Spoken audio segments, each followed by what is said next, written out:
Once upon a time, there was an old man by the name of Jack. And one day he was sitting in his house by the fireplace, and it was a really cold winter's day. And Jack was sitting there thinking about his life. And then he got up and he went over to a box in the corner of the room. And in that box, he kept all of his treasures that he had collected over the years. And he opened up the box, and lo and behold, at the very bottom, there was one last shriveled up bean. And Jack looked at this bean and he thought to himself, you know, when I was a young lad, I sold this very bean for a bag of gold, and he thought about how he had used that gold to build his house and live his life.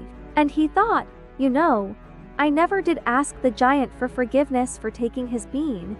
And so Jack, being an old man with a heart full of remorse, decided that he was going to find that giant and apologize for taking his bean.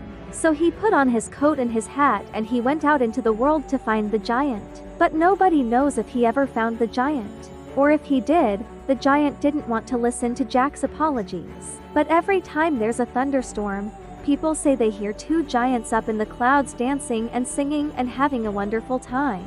So we can only assume that Jack found the giant and they became friends, and they lived happily ever after. The end.